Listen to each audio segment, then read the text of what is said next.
Bom dia, gente! Que sábado. Aula sábado, né? Hoje é aula de português. Começando lá na página 49, tá? Então, ciências para todos. Ó, ciências. Gatos entendem de física? Estudo japonês mostrou uma rara habilidade dos bichanos, né? Agora aqui embaixo. Ciências. E se a gravidade da Terra fosse igual a de Júpiter? Tá? Então, gente, nós iremos, né,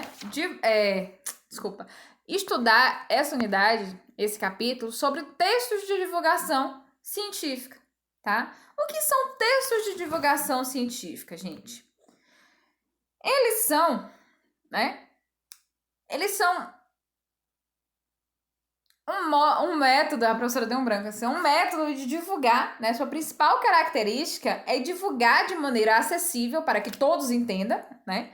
O conhecimento científico a um público amplo, né? Para atingir o maior público possível e para quem não tenha conhecimento da ciência, para que não seja especializado, como por exemplo, né? Nós que somos leigos em ciências, não somos cientistas, né?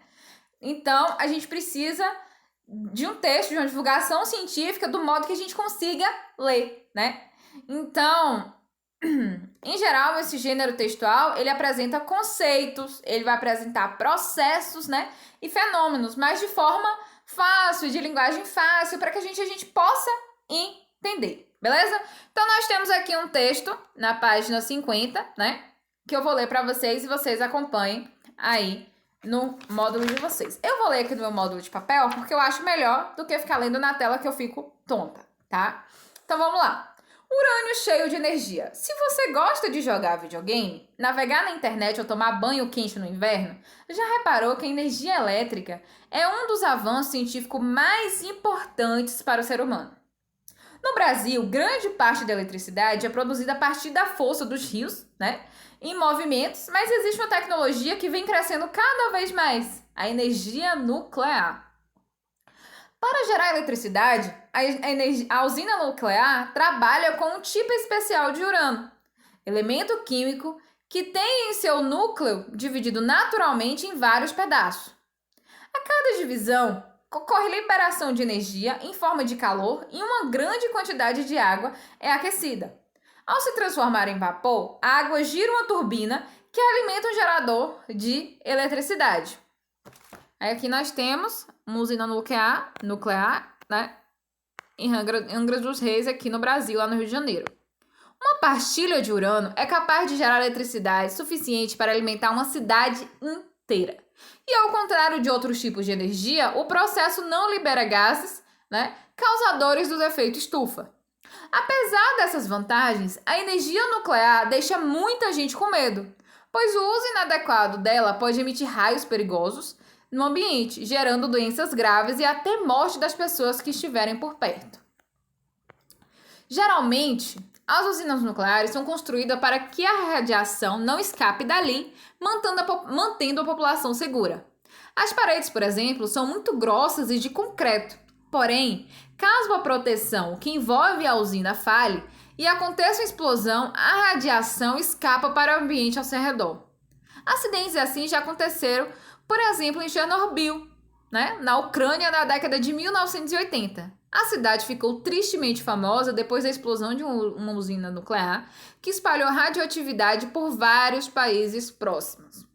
Muitos cientistas, porém, procuram formas de evitar esses acidentes.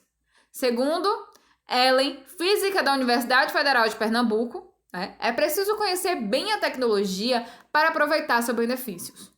Toda atividade humana possui riscos e é preciso olhar as vantagens da energia nuclear sobre outros tipos de energia, argumenta a pesquisadora. Se você quer saber mais sobre energia nuclear e entender como o uso correto da radioatividade pode ajudar pacientes com câncer e até detectar fósseis, visite o Museu da Ciência Nuclear da Universidade Federal de Pernambuco. A visita é gratuita e as descobertas são incríveis. Então, muito bem.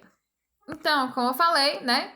O texto que nós acabamos de ler, ele é uma divulgação científica. E olha, percebam como esse texto está numa linguagem fácil, né?